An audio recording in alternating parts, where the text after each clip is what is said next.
Al igual que estos idiotas que deambulan como extraños o extranjeros todo el día sin intención alguna, sin que nada les altere o les perturbe, el exiliado vive así en el pasado, sin presente ni horizonte, como un ciego errante, como un Edipo sin lugar y sin realidad.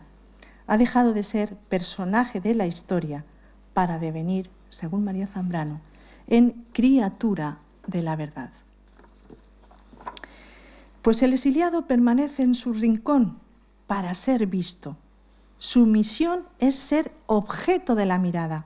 Él es ante todo objeto de visión, pues su sola imagen da cuenta de una historia apócrifa, de una historia olvidada que se quiere sepultar.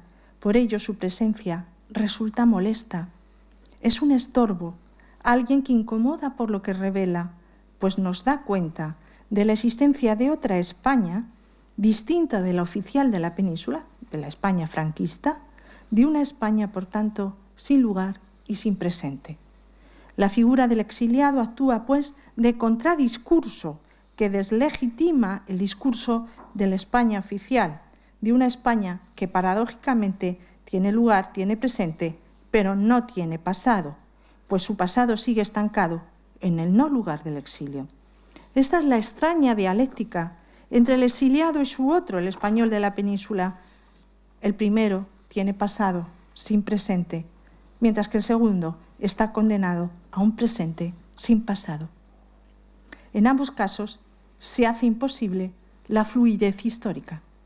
Y cito: los que en la patria quedaron, crecieron, siguen dentro de su sueño, con la realidad, sí, mas una realidad que se les presenta como soñada por desprendida de su ayer, por encerrada en sí misma, por privada de horizonte, horizonte sin realidad.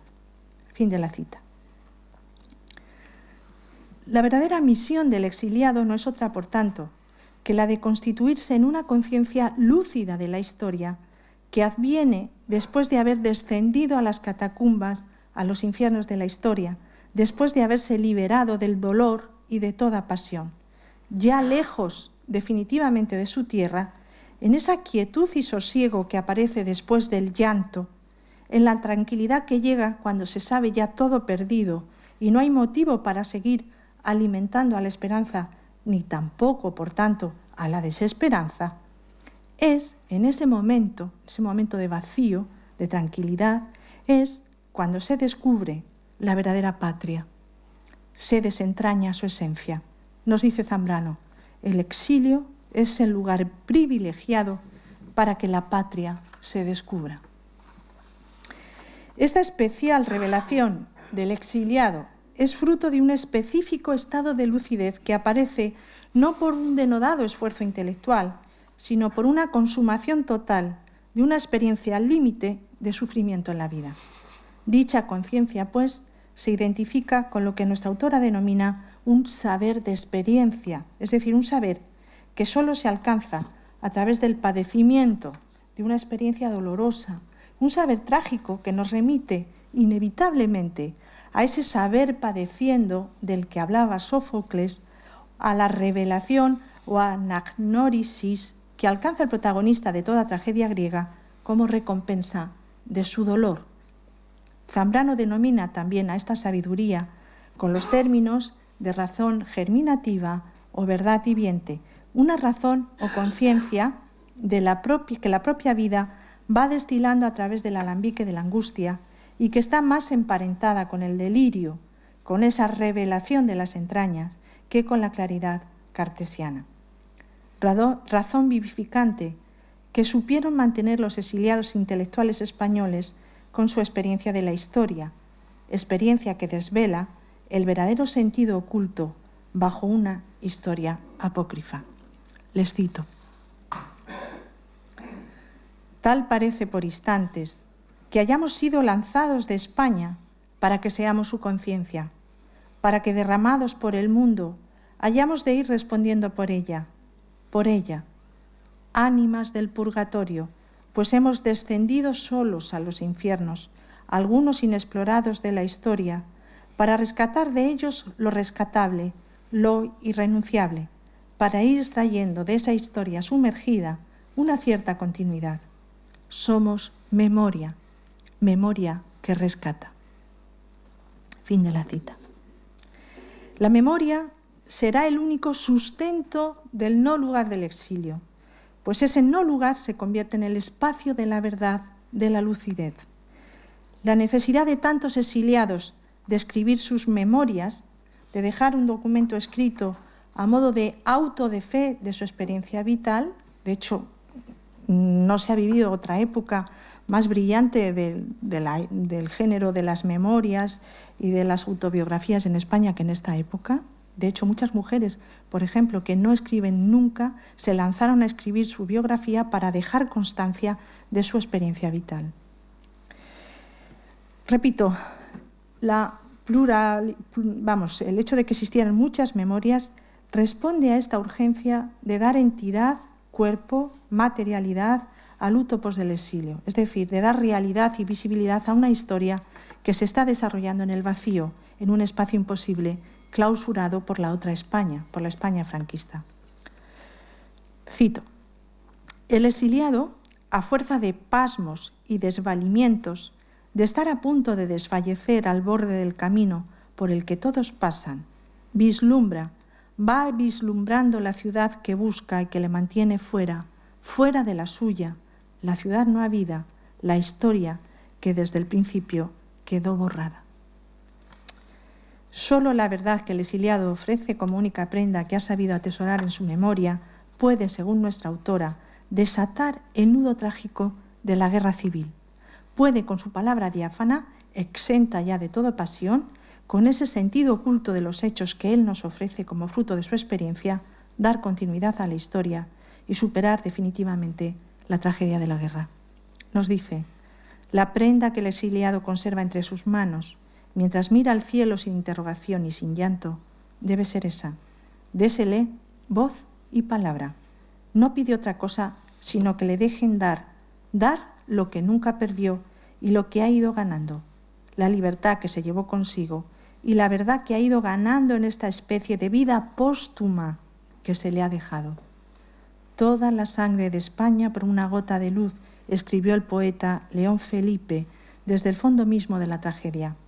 Lo que quiere decir que solo cuando ese poco de luz que permite la humana historia se haga visible y circule, se reparta, solo entonces no será necesario que vuelva a correr la sangre. Fin de la cita. Pero la memoria, en muchas ocasiones, suscita pavor ante el miedo de que el pasado trágico vuelva a resucitar. Y se puede llegar a pensar que lo más sensato sería olvidarlo, condenarlo para siempre a la inexistencia. Sin embargo, lúcidamente Zambrano apunta a la idea de que la clausura del pasado tan solo consigue la formación de su fantasma, del fantasma del pasado que vuelve una y otra vez, para que se pueda atravesar definitivamente el mágico umbral de la guerra civil. Es preciso, según la autora, rescatar el pasado de los infiernos en los que permanece sepultado, exponiéndolo a la luz. Nos dice: la tragedia no se repite. Cuando se repite es porque es la misma, porque el umbral de la fatalidad no ha sido traspasado. A traspasarlo ayuda la memoria, que es conciencia. Cuando se ha entendido la verdad, el sueño, descendiendo cuantas veces haya sido necesario a su infierno hasta traerlo a la luz, ese sueño ya no vuelve. Fin de la cita. Solo este despertar de la pesadilla que lleva a cabo el exiliado en su particular desierto es lo que procura la libertad. Sin conciencia, sin despertar, no hay libertad. Y a pesar de ser tan grande el don o el regalo que nos entrega el exiliado, no se siente un héroe, sino, como dice Zambrano, un ofrecido, una especie de mártir, alguien dado como prenda de algo, esto es, un sacrificado en el ara de la historia, un ser, nos dice, que solo entregado se cumple. Así, los exiliados pertenecen a la vieja estirpe de los enmurados, remitiéndonos con ello la autora a los viejos rituales griegos en los que se entregaba viva a una persona en los cimientos de un edificio para calmar las iras divinas ante la producción humana. Los exiliados son aquellos que ejercen la misma función que estos antiguos enmurados, la de renunciar a su vida para seguir sustentando la historia. Esta es la primera parte. Si tienen ustedes ganas, sigo. Si no, sí, corto. Sí. La gente quiere que siga. ¿Sigo? Sí. Bueno, luego no digan que no les aviso. Lo que viene es un poco todavía más duro. Le he titulado así, Noche y niebla, las españolas en la resistencia francesa. No sé si saben ustedes que Noche y niebla es el nombre que se le daba a aquellos barracones. Bueno, es una ley que creó Hitler para el exterminio de los judíos y de las personas que estaban condenadas a muerte. En todos los campos de exterminio había un barracón que se llamaba así. Se le ponía NN, ¿no? Noche y niebla. En alemán se lo digo si quieren. Bueno, no tengo ni eso es. De hecho, hay un famoso vídeo de Alain Resnais, el cineasta francés, sobre esta historia. Hay un campo de concentración de exterminio alemán que se llama Ravensbrück, donde fueron a parar muchas españolas que cuando salieron de España, después de haber soportado toda la difícil situación de la guerra civil, llegaron a Francia y les quedaba solamente dos opciones. O bien se metían en el ejército francés para luchar, ¿no?, en la Legión de Honor, lo que se llamaba, para luchar contra los alemanes, o bien les volvían a España, porque no se podían. Claro, el ejército alemán, al invadir Europa, pues empezaba a deportar a los españoles exiliados a su propio país, y lo que les esperaba era una condena terrible con Franco. Estas españolas, además, figuraban como francesas porque estaban inscritas en el ejército que combatía contra el nazismo. Por tanto, su anonimato es terrible, porque lucharon contra la resistencia, pero aparecen como francesas, no como españolas, a pesar de que fueron muy numerosas. Bueno, les voy a relatar varias experiencias de estas mujeres. Ponen los pelos de punta. Bueno, hasta dónde llego.